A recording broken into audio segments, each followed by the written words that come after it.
오늘 말씀에 나오는 마리아라는 인물은 우리 모두에게 친근함과 감동을 주는 사람입니다. 그는 유명인물도 아니었고 돈이 많은 사람도 아니었죠. 그는 바리새인도 아니었고 지위가 높은 사람도 아니었습니다. 오히려 굉장히 낮은 계층의 사람이었어요. 근데 여러분 성경 읽으면서 이상한 점을 못 느끼셨습니까? 그들의 부모들이 언급되고 있지 않다는 것입니다. 부모들이 나오지 않아요. 그 이야기는 무엇이냐면 그들이 다른 사람들처럼 부모님이 있는 따뜻한 가정의 출신이 아니라 부모님을 일찍 여의었든지 하면서 서로 의지하면서 사랑하는 모여 사는 결손 가정이었다고 할 수 있습니다. 그래서인지 이 가정에는 평탄한 길이 아니라 어려운 길이 참 많이 있었던 것 같아요. 특히 가정의 희망이며 아버지와 같았던 오라비 나사로가 젊은 나이에 병이 들어서 죽게 되죠.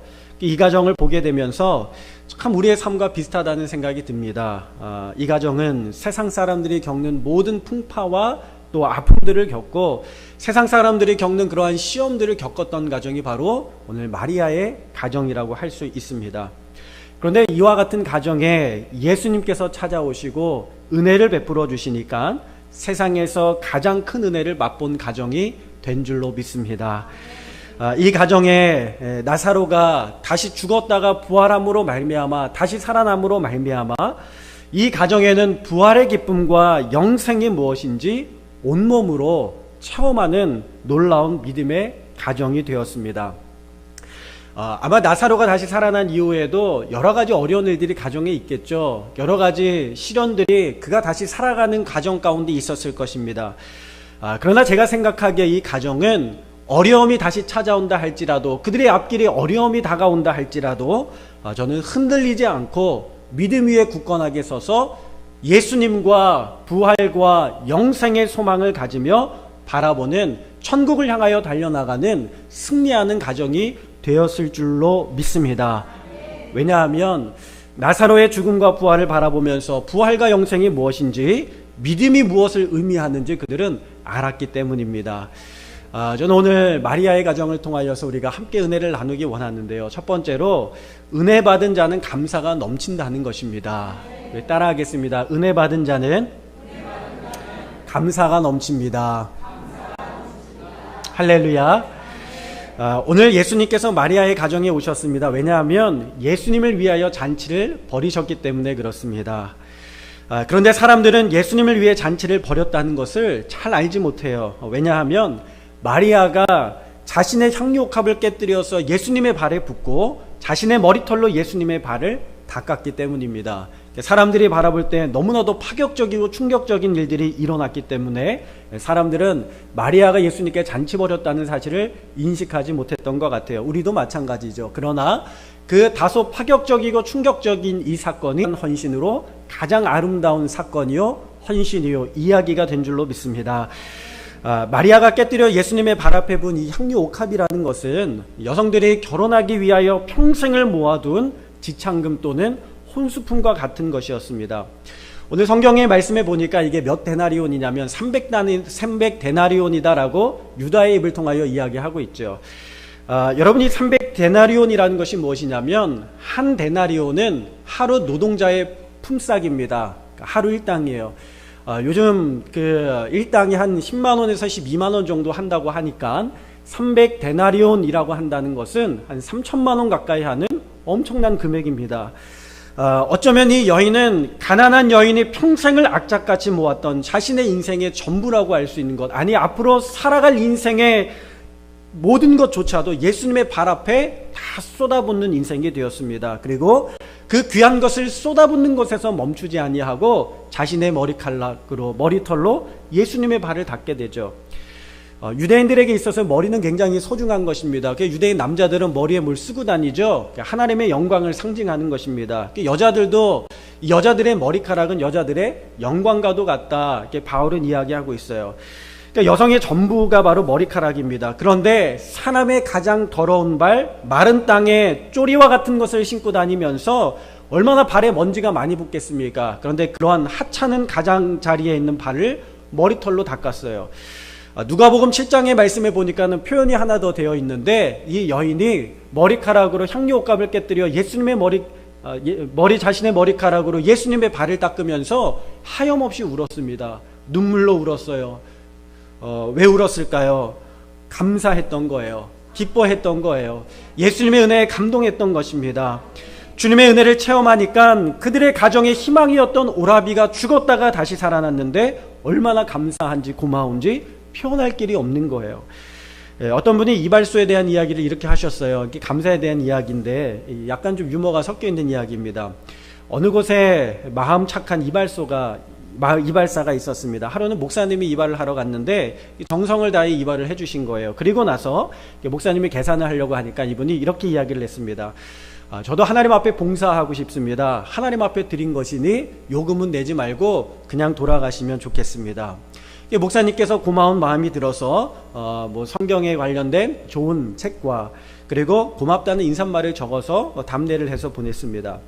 다음날 경찰관이 이발을 하러 왔어요. 그랬더니 돈을 내려고 하니까 이 주인이 하는 말이 뭐냐면 돈 내지 마세요. 저도 지역사회에 봉사하는 마음으로 한번 좋은 일을 하고 싶습니다. 그렇게 해서 돌려보냈습니다. 그랬더니 이 경찰관이 감사한 마음으로 도너츠 몇 개와 고맙다는 말을 적어서 또 답례를 해서 보냈습니다. 근데 다음 날엔 누가 왔냐면 국회의원이 왔어요. 그래서 국회의원이 머리를 자르고 돈을 내고 나가려고 하는데 이발소 주인이 똑같이 이야기를 합니다. 괜찮습니다. 저도 나라에 봉사한다는 마음으로 생각하겠습니다. 그냥 돌아가십시오. 그 다음날 이발소 주인이 문을 열고 깜짝 놀랐다는 거예요. 국회의원들이 문 앞에 줄을 끝없이 서 있더라는 것입니다. 유머라고 할 수 있겠지만 여러분, 왜 어떤 사람들은 공짜로 이발해주는 이발소 앞에서 줄을 서서 기다렸을까요? 당연한 것이다 생각을 했기 때문에 그렇습니다. 당연한 것이다 생각하면 우리의 삶 가운데 감사가 사라지게 되는 것 같아요. 하나님을 섬기는 것도 마찬가지입니다. 은혜를 맛본 사람이 섬기는 것과 은혜를 모르는 사람이 하나님을 섬기는 것은 달라요. 은혜를 맛보지 못한 사람들은 모든 것을 당연하게 여깁니다. 물질이 당연하고 건강이 당연하고 우리의 삶이 당연하고 우리가 형통하는 것이 당연하다고 생각을 합니다. 그래서 감사가 없고 불평과 원망과 시기와 질투가 가득하게 되죠. 남 잘 되면 시기가 나고 남이 나보다 더 잘 되면 질투가 나는 것입니다. 내가 잘 안 되면 하나님 앞에 원망과 불평이 가득하게 되는 것이죠. 은혜를 맛보지 못한 사람들은 또 뭐라고 생각하냐면 하나님 앞에 드리는 것이 지나치다고 생각을 합니다. 예를 들면 저 사람은 참 기도를 많이 해. 지나치게 기도를 많이 해. 저 사람은 참 지나치게 헌금을 많이 해. 저 사람은 참 예수를 믿어도 지나치게 예수를 믿어. 그러니까 하나님 앞에 드리는 것이 지나치다 생각이 되는 거예요. 오늘 유다가 그런 마음이지 않습니까? 지나치다는 생각을 가지고 그 비싼 향유옥값을 깨뜨려서 예수님의 발 앞에 허비한다고? 그거 너무 지나치다. 예수를 믿어도 적당히 믿어야지. 참 지나치다는 생각을 하는 것입니다. 여러분, 왜 그렇습니까? 은혜를 모르니까 그러는 거예요. 은혜가 무엇인지 모르기 때문에 그렇습니다. 은혜를 모르면 모든 것이 다 아까워지고 다 지나쳐 보이고 문제가 많아 보이는 것입니다. 그 은혜를 모르는 사람은요, 자기 의와 자기 주장을 합니다. 내가 어떤 일을 했고 내가 어떤 봉사를 했고 내가 무엇을 했는지 자기 자랑만 남게 되는 것이죠. 내가 이렇게 많은 것을 했습니다. 내가 이렇게 대단한 사람입니다 하고 자신을 드러내는 사람입니다. 그런데 은혜를 많이 받으면 어떻게 생각합니까? 헌신하는 것, 봉사하는 것, 물질 드리는 것이 하나도 하나님 앞에 아깝지가 않은 거예요. 그런 신앙생활은 자신에게도 기쁨이 충만할 뿐만 아니라 그것이 흘러넘쳐서 함께 신앙생활하고 함께 예배드리는 주변의 사람들에게까지 그 기쁨이 흘러넘치는 사람입니다. 저는 우리 오각계 모든 성도님들이 하나님 앞에 큰 은혜를 받음으로 말미암아 흘러넘치는 그런 사람들이 다 될 수 있기를 주님의 이름으로 축원합니다. 이런 사람들은 뭐라고 고백하냐면 제가 한 게 아닙니다. 주님께서 힘주시니까 주님께서 하게 하시니까 한 거죠. 나는 아무것도 한 게 없어요. 주님께서 하신 거예요. 여러분, 그런 고백을 달고 사는 사람을 가만히 보면 그 은혜가 충만한 사람임을 알 수가 있죠. 향유옥값을 깨뜨린 마리아가 뭐라고 이야기하겠습니까? 제가 한 게 아닙니다. 주님 덕분에 한 것입니다. 주님 주신 은혜에 비하면 이것은 아무것도 아닙니다 하면서 그는 주님의 은혜에 눈물을 흘리며 한없이 감격하며 하나님 앞에 자신의 헌신을 주님 앞에 드리고 있는 것입니다. 우리가 하나님 앞에 구해야 될 것이 무엇인가? 하나님의 은혜인 줄로 믿습니다. 하나님의 은혜가 임하면 신앙생활하는 것이 하나도 힘들지가 않은 것입니다. 하나님 앞에 예배드리는 것이 하나도 힘들지가 않은 것입니다. 하나님 섬기며 사는 것이 오히려 우리의 삶 가운데 기쁨이요 감격이요 즐거움인 줄로 믿습니다. 그러므로 우리 오각교회 모든 성도님들 은혜 달라고 기도하시기를 바랍니다. 하나님 은혜를 우리의 삶 가운데 부어주세요. 우리 인생 가운데 하나님의 은혜를 부어주세요. 그래서 그 은혜가 우리의 삶 속에 차고 넘치게 해주세요. 기도할 수 있는 저와 여러분 다 될 수 있기를 주님의 이름으로 축원합니다. 두 번째로, 그러므로 하나님의 은혜를 사모해야 됩니다. 여러분, 우리나라의 3대 댐 중에 하나가 춘천에 있는 소양댐입니다. 굉장히 큰 댐 중에 하나인데 이 소양댐을 건축을 한 다음에 이 소양댐에 물을 채워야 될 거 아니에요? 물 채우는데 몇 년 걸린지 아세요? 7년 걸렸대요. 7년. 굉장히 오랜 시간 걸렸습니다. 처음에 7년은요 계속 받아들이기만 했다는 것입니다. 그리고 나서 물이 가득하게 차고 나서야 물을 내보내게 되면서 가뭄이 있는 지역에 물을 대기 시작한 것입니다. 여러분, 하나님의 은혜로 말미암아 우리가 살아가는 삶인 줄로 믿습니다. 하나님께서 힘 주실 때 우리가 감당할 수 있고, 하나님께서 은혜 부어 주실 때 우리가 또 다른 이들에게 하나님의 은혜를 흘려보낼 수 있는 믿음의 삶이 되는 줄로 믿습니다. 성도들의 삶을 보면요 다 시험이 있어요. 그런데 어떤 사람은 시험에 넘어지는 사람이 있고, 어떤 사람은 그 시험을 이기는 사람이 있습니다. 어떤 사람이 시험을 이기게 됩니까? 하나님의 은혜를 은혜로 여기며 살아가는 그러한 사람들이 승리하는 사람, 이기는 사람 되는 줄로 믿습니다. 예수님께서 우리를 위하여 십자가에 달려 죽으시고 우리의 모든 죄를 깨끗게 하시고 부활하셔서 모든 사망의 권세를 깨뜨리사 누구든지 예수의 이름을 믿는 자에게는 구원을 허락하신 하나님의 그 은혜를 생각할 때에 여러분, 우리의 삶 가운데에 기쁨과 감격이 있어야 될 줄로 믿습니다. 마지막으로 우리가 은혜 받기 위해서 준비해야 될 것이 있습니다. 마음을 준비해야 될 줄로 믿습니다. 향유옥합을 깨뜨렸을 때 그것을 비난하는 사람이 있었어요. 가룟 유다죠. 유다가 그것을 바라보면서 뭐라고 생각하냐면, 야, 저 비싼 것을 팔아서 가난한 사람들에게 주면 참 많은 사람들을 도와줄 수 있을 텐데 하는 마음으로 마리아를 훈계하고 질책합니다. 여러분, 그 향유옥합은요 300데나리온이나 되는 어마어마하게 비싼 것이었습니다. 그게 얼마나 아깝습니까? 하다못해요 여러분, 1,000원짜리 생수 하나 슈퍼에서 사다가 그냥 뚜껑 열어서 까서 바닥에다 쏟아부으면요 그거 바라보면서 뭐라고 생각하시겠어요? 야, 저거 왜 돈 주고 사가지고 바닥에 허비하나, 아깝다 생각할 거예요. 1,000원짜리 생수 하나 바닥에 버려져도 아까운 것인데 300데나리온 평생을 악착같이 모아서 저축했던 자신의 인생과 같은 것을 예수의 발 앞에 부어서 허비해버리니 얼마나 아깝겠습니까? 여러분, 주님을 사랑한다는 것이 무엇입니까? 쏟아붓는 것입니다. 하나님께서 우리를 먼저 사랑하셔서 쏟아부으신 것처럼 우리도 주님 앞에 우리의 마음과 사랑을 쏟아부어 우리 자신을 주님 앞에 부어드리는 일인 줄로 믿습니다. 부으면 역사가 나타나는 거예요. 얼마 전에 기사를 봤는데 광원사업이라는 회사가 있더라고요. 광원사업 이수영 회장이, 그 여자 회장이신데 미혼으로 평생을 살다가 2년 전인가 최근에 결혼을, 80이 넘어서 결혼을 했다고 하시더라고요. 근데 이분이 광원사업 회장인데 이분이 얼마 전에 카이스트에 766억이라는 엄청난 금액을 기부를 하게 되어서 기사가 나왔습니다. 여러분, 766억이면 굉장히 큰 돈이잖아요. 이분이 연세가 80세가 넘었는데 평생을 악착같이 모아서 온 돈을 카이스트 한국기술개발원의 연구원에 기탁을 해서 한국을 빛낼 인재를 키워달라면서 이렇게 기탁을 하게 됩니다. 사람들이 물어보죠. 아깝지 않냐고. 어떻게 그렇게 큰 돈을 기부할 수 있었습니까? 그러자 이분이 한 푼, 두 푼 저축해서 모아서 저축했어요. 그러면 여러분도 할 수 있어요. 너무 쉽게 대답을 하는 거예요. 사람들이 깜짝 놀라게 되죠. 이야기를 들어보니까 이분이 기부하게 된 것은 지금 당장 먹은 마음이 아니었음을 보게 되는 거죠. 이분이 젊었을 때 기자 생활을 했답니다. 기자 하려면 카메라가 필수잖아요. 근데 당시에 뭐 우리나라에 카메라가 있습니까? 뭐 좋은 렌즈가 있습니까? 없잖아요. 당시에 썼던 게 뭐냐면 다 일제 카메라, 일본 카메라를 들고 해외 파견을 가서 기자를 활동을 하고 사진을 찍는데, 그때 마침 한 무리들의 사람들이 20-30여 명의 여성들이 오는 것을 보게 돼요. 근데 봤더니 일본 사람들이에요. 근데 자기가 들고 있는 카메라가 어디 거예요? 일제 거예요. 그래서 이 카메라를요, 상표를 두 팔로 가렸다는 거예요. 왜 그때 그 두 팔로 가렸나 생각을 해봤더니 그때 열등감이 있었다는 것을 자기가 깨닫게 되었다는 것입니다. 우리나라가 전 세계적으로 국력이 강해지고 기술이 발전이 되고 과학 문명이 발달이 되어서 전 세계에 우뚝 서면 좋겠다. 그런 마음을 그때부터 가졌다는 것이죠. 이분이 어렸을 때 살았던 때는 초근 목피 시절이라고 하더라고요. 초근 목피, 풀뿌리를 캐서 먹고 나무 껍질을 끓여서 이렇게 먹었던 그런 시절에 살았는데, 그러니까 사람들이 먹을 것이 없는 그 시절에 자신의 어머니는요, 마당에 큰 냄비를 솥을 걸어가지고 고구마와 감자 같은 것을 다 거기다 넣어놓고, 그리고 된장을 아주 구수하게 풀어가지고 불을 뗐다는 거예요.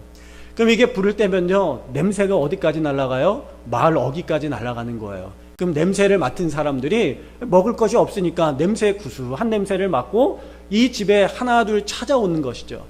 그러면 그 냄비에서 솥에서 냄비에다가 덜어가지고 찾아오는 사람들에게 한 그릇씩 퍼주면서 사람들을 도와주었다는 것입니다. 그 어린 시절에 이수영 회장이 어린 시절에 나누는 어머님의 모습을 바라보면서 이 딸의 마음 가운데도 그것이 큰 도전이 되었던 것 같아요. 그러니까 나도 크면은 내가 가지고 있는 것들을 사회에 환원을 하면서 어려운 사람들을 도와주는 삶을 살아야 되겠다. 그래서 이분이 헤프게 쓰지 않고 저축을 하면서 살아왔다는 것입니다. 그런데 그런 마음을 가지고 살아가니까요, 놀랍게도 그의 인생 가운데에 축복의 기회들이 흘러들어오게 되더라는 거예요. 1988년도에 아는 지인이 여의도에 백화점을 짓게 되는데 이게 돈이 없으면서 부도가 나게 됩니다. 그러면서 그 부도가 나면서 경매에 나오는데 아무도 그것을 살려고 하지 않는 거예요. 1차 유찰이 되고 2차 유찰이 되고 21차 경매까지 나갔다는 것입니다. 그렇게 해서 경매에 가서 21차 때 이수영 회장이 그것을 사게 되는데요, 놀랍게도 그것을 다시 수리해서 임대를 주는데 한국예탁원이 그곳에 들어오게 되면서 증권예탁회사에 임대를 하게 되면서요, 당시 90년에 임대료가 2,700만 원이었다는 거예요. 한 달 임대료가. 그때 강남의 아파트가 한 3천만 원 정도 하지 않았을까요? 80년대에. 그러니까 여러분, 어마어마한 또 기회가 열려지게 되었다는 것이죠. 또 그러면서 벌판을 5원을 주고 샀대요. 평당 5원을 주고 샀대요. 그냥 거저 산 거죠. 하천부지로 알고 건물을 지으려고 샀는데 가보니까는 모래가 너무 많은 것이죠. 근데 당시에 건설 경기가 부양이 되면서 그 모래를 캐다가 팔면서 또 이 회사를 세울 수 있는 굉장한 수입이 되었다는 것입니다. 그렇게 그러려고 한 게 아닌데 좋은 마음을 가지고 사업을 시작했더니 복된 길이 열려지게 되어서 감사하다는 고백을 하는 것을 바라보면서, 여러분, 우리가 오늘 이 땅 가운데 살아가면서 어떤 마음을 가지고 하나님 앞에 살아가야 되는가? 오늘 유다가 이야기하죠. 3천만 원짜리를 팔았더라면 많은 가난한 자들을 도와줄 수 있었을 텐데 하면서 왜 자신에게 맡기지 않았느냐? 여러분, 여기서 핵심은요, 왜 그 비싼 것들을 허비했느냐가 아니라 왜 그 비싼 것을 자신에게 맡기지 않았느냐라는 유다의 이야기입니다. 여러분, 주님께서 유다의 마음을 아셨어요. 중심을 아셨어요. 뭐라고 이야기하냐면 유다가 그것을 훔치려고 했다는 것을 예수님께서 정확하게 아셨습니다. 그러니까 유다의 마음은요, 그것을 도둑질하는 마음이 있었다는 거예요.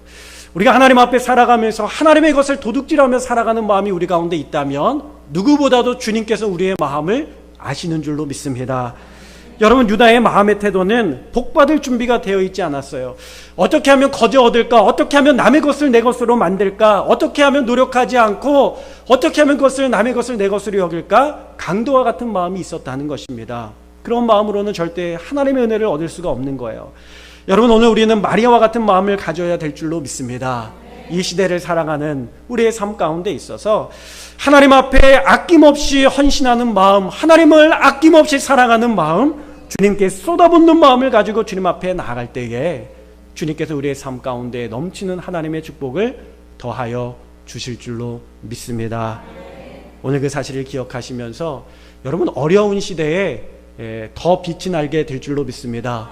어려운 시대에 하나님 앞에 더 나와 예배하고, 어려운 시대에 더 주님 앞에 무릎 꿇고 기도하고, 어려운 시대에 더 주님 앞에 헌신하고 봉사하며 순종하는 그 믿음을 주님께서 더 귀하게 여기시고 하늘의 별과 같이 더욱 빛나게 하실 줄로 믿습니다.